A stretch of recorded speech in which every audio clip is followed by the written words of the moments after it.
La niebla de Londres se extiende como una herida sobre el amanecer. Las campanas de la catedral marcan la hora en que la ciudad despierta, pero no con esperanza, sino con resignación. Los carruajes avanzan lentamente por calles empedradas, donde el barro y el perfume del carbón se mezclan con el olor amargo de la pobreza. Bajo los paraguas negros, rostros sin nombre cruzan miradas que no se detienen. En cada esquina, una historia muere en silencio. Entre los muros húmedos de los mercados, las voces de los hombres negocian algo más que mercancías. Las mujeres esperan, envueltas en vestidos gastados, con la mirada perdida entre los pregones y las monedas. Algunas sostienen la mano de un niño, otras solo el vacío. Sus nombres no figuran en ningún registro, pero su destino se firma con tiza sobre una pizarra. El precio de una vida, reducido al de un contrato. El humo cubre el cielo, mientras las campanas repiten su oración mecánica. La era victoriana, orgullosa de su moral y de su fe, esconde bajo sus trajes de encaje el pecado más respetable, el comercio de lo sagrado. Porque en aquellos días, un anillo podía convertirse en cadena y un juramento ante Dios en sentencia ante el hambre. En una taberna del East End, un hombre levanta la voz. «Vendo a mi esposa por 5 libras y una pinta de cerveza». La multitud ríe, pero nadie aparta la mirada. La mujer, con el rostro pálido y la dignidad intacta, permanece de pie. El silencio pesa más que el dinero. Si estas historias olvidadas tocan tu alma, suscríbete y acompáñanos a desenterrar la verdad que el tiempo intentó borrar. Porque incluso entre oraciones y contratos, la fe también puede ser moneda. La Inglaterra victoriana se alzaba sobre el esplendor de sus fábricas y el humo de sus chimeneas. Era una era de progreso, de trenes y colonias, pero también de sombras. La moral protestante dominaba las conciencias. El hombre era cabeza del hogar, la mujer, su reflejo obediente. Las leyes no hablaban de amor, sino de propiedad. El matrimonio, más que un vínculo sagrado, era un contrato económico. En los barrios humildes, la miseria no dejaba espacio para el pudor. Los hombres, endeudados o desesperados, comenzaron a vender lo único que el sistema les había enseñado a poseer, a sus esposas. El acto, aunque legalmente ambiguo, se volvió costumbre en los mercados y tabernas. Se redactaban contratos improvisados en trozos de papel, y frente a testigos, una mujer era entregada a otro hombre a cambio de unas pocas libras, una bebida o un saco de carbón. La sociedad, que fingía indignación, lo toleraba. Los periódicos lo llamaban un vestigio de barbarie, pero lo relataban con la misma fascinación con que describían los bailes de la nobleza. Las iglesias, impotentes o cómplices, predicaban la virtud femenina y el deber conyugal, recordando a las esposas que su salvación dependía de la obediencia. Mientras tanto, el Parlamento debatía sobre moral y comercio, pero no sobre humanidad. En los hogares pobres el amor no era un derecho, sino un lujo.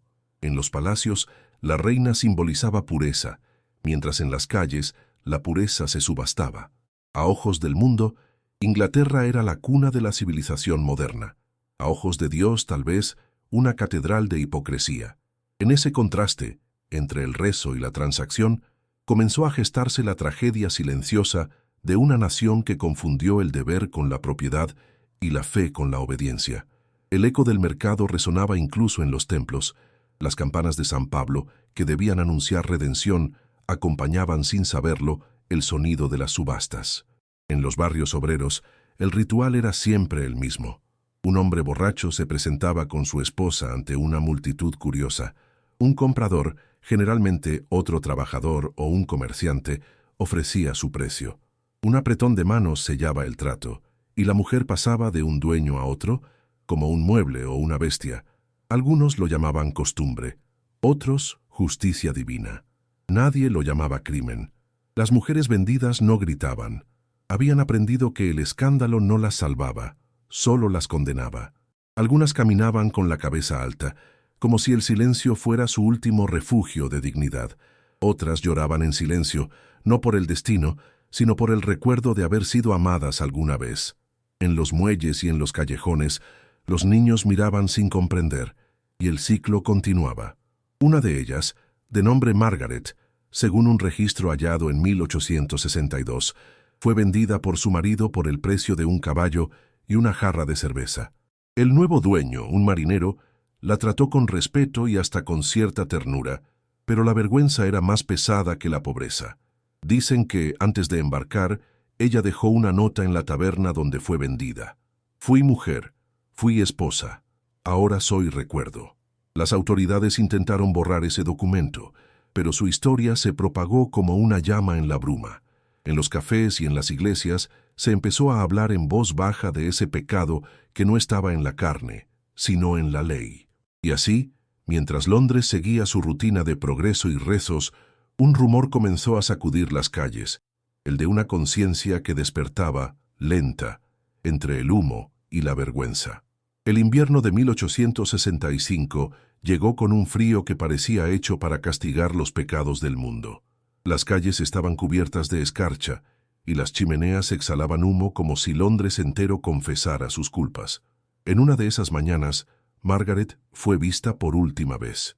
Su marido, el primero, había regresado borracho y arrepentido diciendo que Dios le había perdonado, pero no buscaba perdón, buscaba posesión. Ella, que ya no le pertenecía, se negó a seguirlo. La discusión se escuchó desde la calle. En un impulso de furia, él rompió el contrato que la había vendido, gritando que ningún papel podía borrar la voluntad de un hombre. Nadie intervino. En la Inglaterra de la virtud, una esposa seguía siendo un objeto que cambiaba de manos, no una voz que pudiera decidir su destino. Margaret desapareció esa noche. Algunos dijeron que había huido hacia el norte, otros que su cuerpo fue hallado en el Támesis, sin nombre ni epitafio. La policía no investigó. El periódico local dedicó solo 3 líneas. Mujer encontrada muerta, se presume accidente. Pero entre los callejones del East End, su historia se convirtió en un susurro. Las mujeres comenzaron a dejar flores frente a las tabernas donde se realizaban las subastas. No hablaban, no protestaban, solo colocaban una flor y seguían caminando. Era su manera de decir que no estaban dispuestas a ser mercancía.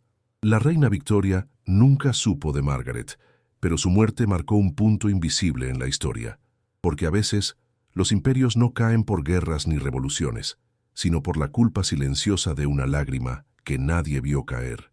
En los templos, los sacerdotes empezaron a predicar sobre el valor del alma femenina, y aunque lo hacían con miedo, sabían que algo había cambiado para siempre. El eco de la tragedia de Margaret no se apagó. En los años siguientes, decenas de historias parecidas comenzaron a salir a la luz. Algunas mujeres se presentaban ante los tribunales, reclamando que su venta había sido injusta. Los jueces respondían con ironía o con risa. No hay ley que prohíba lo que la costumbre permite. Las palabras pesaban menos que el dinero, y la justicia, envuelta en pelucas blancas, seguía protegiendo el honor de los hombres y no el dolor de las mujeres. Pero algo comenzó a moverse en el alma del pueblo. Las esposas, antes silenciadas por el deber, empezaron a encontrar refugio en los grupos de caridad y en las parroquias. Allí, entre el olor a cera y a sopa caliente, descubrieron una forma de fe distinta, no la del miedo, sino la de la dignidad. Algunas aprendieron a leer, otras a escribir, y en los márgenes de los sermones escondían frases de libertad, escritas con la misma tinta con la que firmaban los contratos que las habían condenado. Las calles de Londres se convirtieron en testigos de un nuevo tipo de procesión. No había himnos ni pancartas, solo mujeres caminando juntas en silencio, llevando flores en las manos y miradas firmes. Era el principio de algo invisible, una resistencia espiritual que se extendía como raíz bajo tierra. Los hombres, confundidos, observaban cómo las mujeres que antes se dejaban vender comenzaban a mirarlos con compasión y no con miedo. La sociedad no lo entendió, pero el cambio ya estaba escrito, porque la fe verdadera no nace en los templos ni en los mercados, sino en el corazón que decide no ser objeto, aunque el mundo entero lo haya olvidado. Y en el silencio de esa resistencia, la historia de Margaret se transformó en símbolo, no del pecado, sino del despertar. Una década después, una joven llamada Eleanor visitó una antigua taberna en la que, según los ancianos, las mujeres habían sido vendidas por monedas. El edificio estaba en ruinas, el letrero de madera apenas colgaba de un clavo, y la humedad había borrado casi todos los rastros del pasado. Sin embargo, en el suelo, bajo una capa de polvo, encontró una marca, una cruz dibujada con tiza y el rastro seco de una flor marchita. Nadie supo explicarlo. Eleanor, movida por algo que no comprendía, recogió la flor y la llevó consigo a la iglesia. La colocó frente al altar y rezó en silencio. En ese momento el órgano, que llevaba meses roto, emitió una nota suave, como un suspiro. Los fieles lo tomaron por casualidad, pero ella no. Sintió que algo antiguo, enterrado en el tiempo, acababa de despertar. A partir de aquel día, comenzaron a circular cartas firmadas con un nombre que nadie conocía: las hijas de Margaret. Eran mujeres que se organizaban en secreto para ofrecer refugio a otras esposas maltratadas o abandonadas. Enseñaban a leer, a escribir y a comprender que la fe no exige sumisión, sino verdad. Los sacerdotes, temerosos de perder autoridad, las denunciaron como herejes, pero incluso algunos de ellos comenzaron a ayudarlas en secreto. En las calles, las flores aparecían de nuevo frente a los lugares donde alguna vez se había comerciado con mujeres. Nadie sabía quién las dejaba, pero todos entendían el mensaje.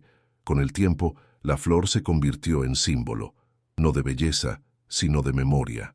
Decían que quien tocaba una de esas flores sentía una paz extraña, como si un alma antigua lo perdonara.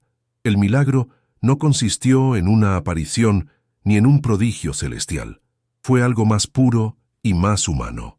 El nacimiento de la compasión en una era que había olvidado amar. Con los años, las hijas de Margaret dejaron de ser un rumor y se convirtieron en movimiento. No tenían templos ni líderes, solo un propósito compartido: rescatar la dignidad que el mundo había vendido. En los barrios más pobres fundaron escuelas nocturnas donde las mujeres aprendían no solo a escribir su nombre, sino también a pronunciar la palabra libertad sin miedo. En cada clase, una vela ardía en honor a las que ya no estaban. El Parlamento, presionado por la opinión pública, comenzó lentamente a cambiar las leyes. En 1882, por primera vez, las mujeres casadas obtuvieron el derecho a poseer sus propios bienes. Fue un triunfo modesto, pero suficiente para que el país empezara a mirar su conciencia. La prensa habló de progreso, las iglesias de moral restaurada, pero las mujeres sabían que aquello no era una victoria de los hombres ni del Estado, sino del silencio que había aprendido a resistir. Eleanor, ya anciana, guardaba en su casa la flor marchita que había encontrado en la taberna.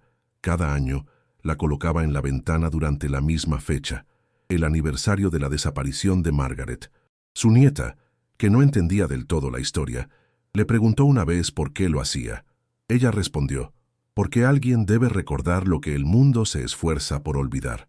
Y así, el nombre de Margaret, borrado de los registros y los periódicos, sobrevivió en la memoria de los humildes. En los barrios obreros se decía que cuando una mujer encontraba fuerza para dejar el miedo atrás, una flor florecía en algún rincón de Londres, aunque nadie la viera. La ley cambió, pero el alma de la nación tardó mucho más, porque las heridas del silencio no se curan con decretos, sino con memoria. El humo de la era victoriana se disipó hace más de un siglo, pero su eco aún flota en las calles de Londres, donde la niebla se confunde con los fantasmas de un pasado que se niega a morir. Los templos se han vaciado, los mercados han cambiado, pero la voz de aquellas mujeres sigue viva, escondida entre los ladrillos húmedos y las flores que crecen junto al río. El mundo las llamó posesiones, pero fueron ellas quienes enseñaron a la historia el valor del alma. En su silencio germinó una fe más grande que la de los tronos y los altares, la fe en la dignidad. Y aunque la memoria de Margaret y de tantas otras fue borrada de los libros, su historia sobrevive en cada acto de libertad, en cada voz que se niega a ser vendida por la costumbre o el miedo. Los hombres de aquella época creyeron comprar cuerpos, pero sin saberlo, fueron ellos los que vendieron su humanidad. Y cuando la justicia, por fin, despertó, encontró que lo sagrado no estaba en las leyes, sino en las lágrimas que el tiempo no logró borrar. Si esta historia ha tocado tu espíritu, compártela para que no muera en el silencio, porque recordar no es mirar atrás, sino sostener la verdad frente al olvido. Que el nombre de Margaret y el de todas las mujeres que caminaron sin voz bajo el peso de la fe y del deber siga siendo pronunciado con respeto, porque el alma humana no fue creada para ser propiedad, sino para ser luz.